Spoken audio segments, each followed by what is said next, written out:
Hello નમસ્કાર વિદ્યાર્થી મિત્રો, ગુજરાત એજ્યુકેશન યુટ્યુબ ચેનલ પર આપ સર્વનું હાર્દિક સ્વાગત છે।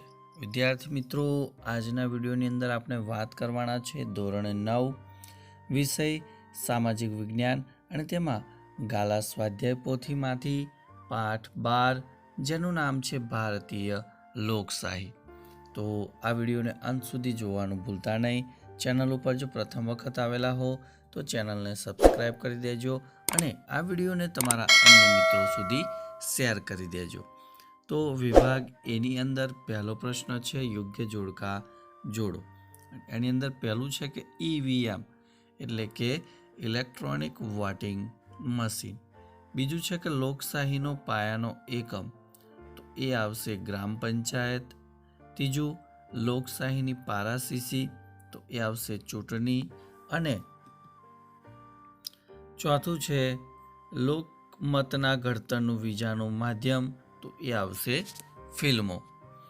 ત્યારબાદ પ્રશ્ન 2 છે કે નીચેના વિધાનો ખરા છે કે ખોટા તે જણાવો। એમાં પહેલું વિધાન છે કે ભારત વસ્તીની દ્રષ્ટિએ સૌથી મોટો લોકશાહી દેશ છે, તો આ વિધાન ખરું છે। બીજું વિધાન, ભારતમાં અપક્ષ ઉમેદવારો ચૂંટણી લડી શકતા નથી, તો આ વિધાન ખોટું છે। ત્રીજું વિધાન કે ટેલિવિઝન એ લોકમતના ઘડતરનું એક મુદ્રિત માધ્યમ છે, તો આ વિધાન ખોટું છે। યુએસએમાં સંસદીય લોકશાહી છે, તો આ વિધાન ખોટું છે।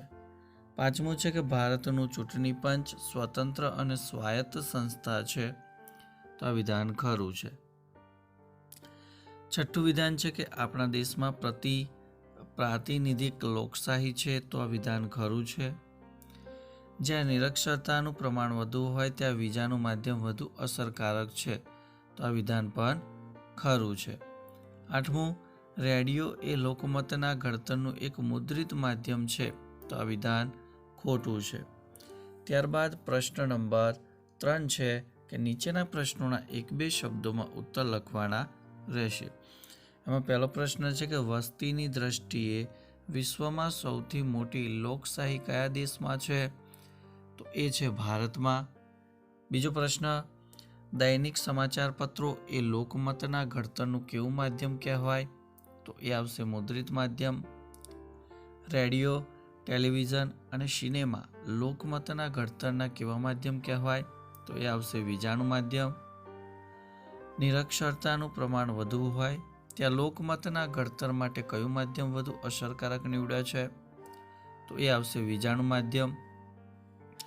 આજે લોકમત કેળવવા માટે કયા માધ્યમોનો બહોળા પ્રમાણમાં ઉપયોગ થાય છે, તો એ આવશે બીજાનું માધ્યમ। ત્યારબાદ છઠ્ઠો પ્રશ્ન, રેડિયોની સરખામણીમાં કયું બીજાનું માધ્યમ લોકભોગ્ય બન્યું છે, તો એ આવશે ટેલિવિઝન। કયા દેશમાં પ્રમુખીય લોકશાહી શાસન વ્યવસ્થા છે, તો એ આવશે યુએસએમાં। આઠમો પ્રશ્ન, આપણા દેશમાં કયા પ્રકારની લોકશાહી શાસન વ્યવસ્થા છે, તો એ આવશે સંસદીય લોકશાહી શાસન વ્યવસ્થા। ત્યારબાદ પ્રશ્ન 4 છે કે આપેલા વિકલ્પોમાંથી સાચો વિકલ્પ શોધી આપણે ખાલી જગ્યા પૂરવાની છે।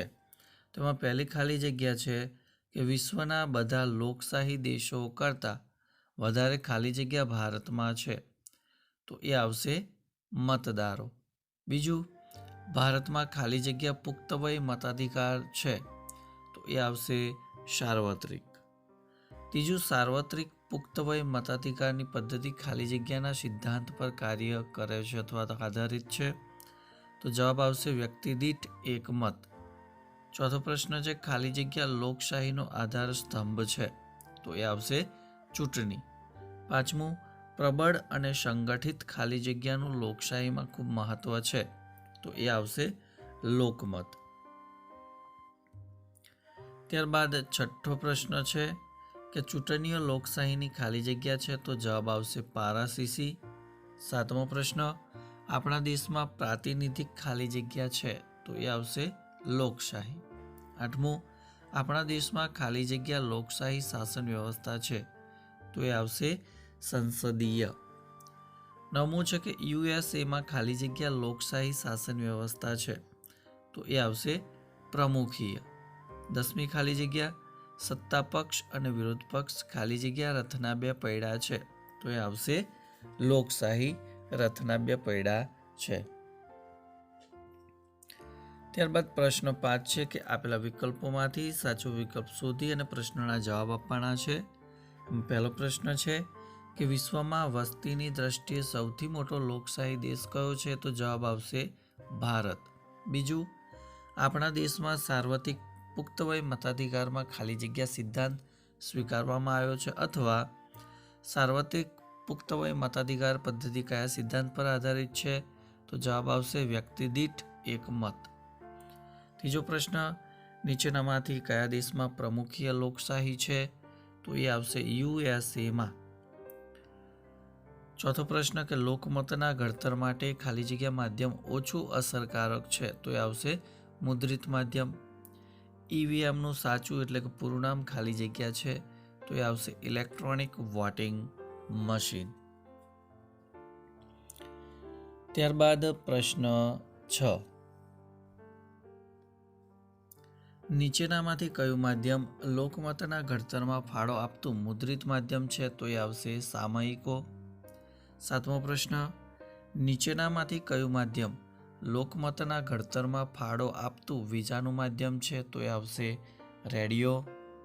8મું, નીચેનામાંથી કયું માધ્યમ લોકમતના ઘડતરમાં ફાળો આપતું મુદ્રિત માધ્યમ છે, તો એ આવશે દૈનિક વર્તમાન પત્રો.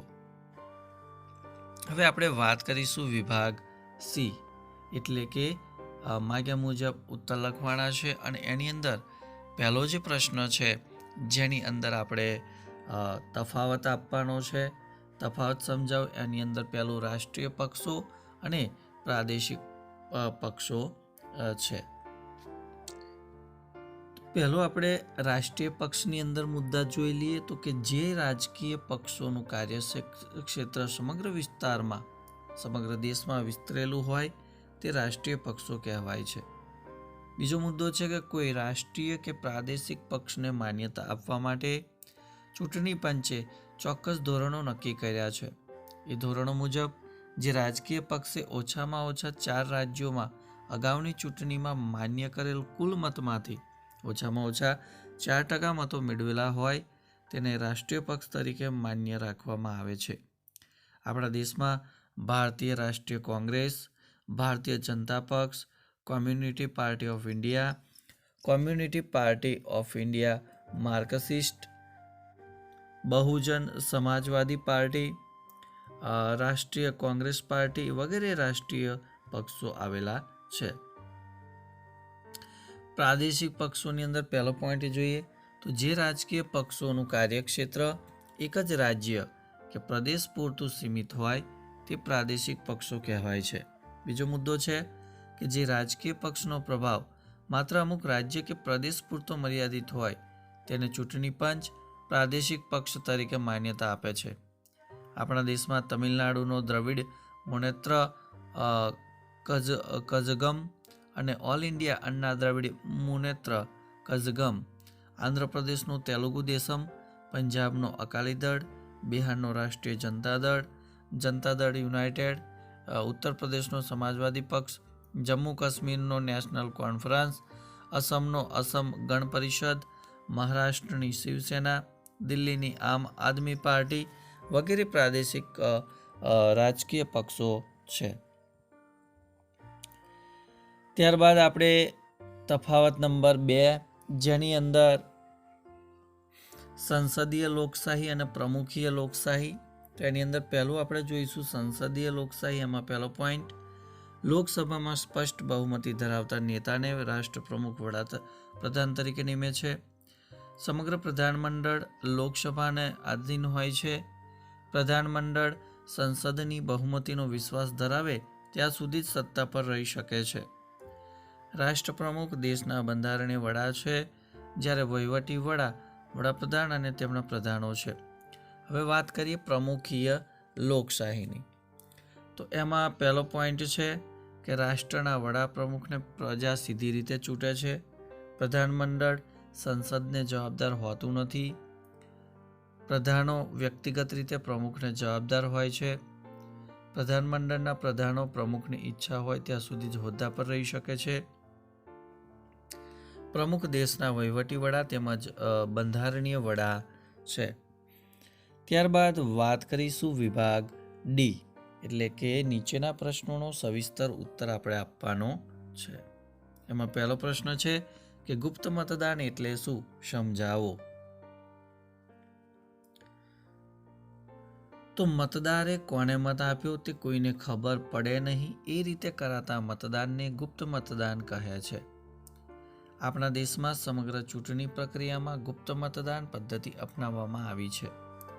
મતદારને પોતાનો મત ગુપ્ત રાખવાનો અધિકાર મળેલો છે. મતદારે કોને મત આપ્યો તે તેને પૂછી શકાતું નથી. મતદારનો મત ગુપ્ત રહે એવી સુંદર વ્યવસ્થા ચૂંટણી પંચે ગોઠવેલી છે. મતદાન કરવા માટે 2 રીતો અમલમાં છે. એક મતપત્રકો દ્વારા મતદાન અને બીજું વીજાણુ મશીન એટલે કે EVM દ્વારા મતદાન. મતપત્રકો દ્વારા થયેલ મતદાનની ગણતરી કરવામાં સમય જાય છે. તેમાં મતપત્રકોની ગણતરી કરીને ચૂંટણીનું પરિણામ જાહેર કરવામાં આવે છે. હાલના સમયમાં ચૂંટણીઓમાં મતદાન કરવા માટે વીજાણુ મશીનનો ઉપયોગ કરવામાં આવે છે. આ મશીનને ઇલેક્ટ્રોનિક વોટિંગ મશીન એટલે કે EVM કહે છે. આ રીતમાં ગણતરી ખૂબ જ ઝડપથી થાય છે. તેમાં માનવ કલાકો અને માનવ શ્રમનો બચાવ થાય છે. વળી આ રીતમાં કાગળનો બચાવ થાય છે, તેથી પર્યાવરણને એટલું નુકસાન થતું અટકાવી શકાય છે. આ રીતમાં મતદાર કોઈ પણ ઉમેદવારને મત આપવા ઈચ્છતો ન હોય તો તે મશીનમાં નોટા એટલે કે નન ઓફ ધી એબોવ નો ઉપયોગ કરી શકે છે. તો વિદ્યાર્થી મિત્રો, આ હતું ધોરણ 9 વિષય સામાજિક વિજ્ઞાનની અંદર ગાલા સ્વાધ્યાય પોથીમાંથી પાઠ નંબર 12નું સંપૂર્ણ સોલ્યુશન તમને આ વિડીયોની અંદર આપવાનો પ્રયત્ન કર્યો છે. તો ચોક્કસથી આ વિડીયો તમને ગમ્યો જ હશે તો વિડીયોને લાઇક કરજો, શેર કરજો અને ચેનલ ઉપર જો પ્રથમ વખત આવેલા હો તો ચેનલને સબસ્ક્રાઈબ કરી બાજુમાં આપેલ બેલને પ્રેસ કરી દેજો, જેથી આવનાર તમામ નવા વિડીયોની નોટિફિકેશન સૌપ્રથમ તમારા સુધી પહોંચતી રહે. તો નેક્સ્ટ વિડીયોની અંદર કોઈક નવા પાઠના સંપૂર્ણ સોલ્યુશન સાથે મળીશું. ત્યાં સુધી જય હિન્દ, જય ભારત.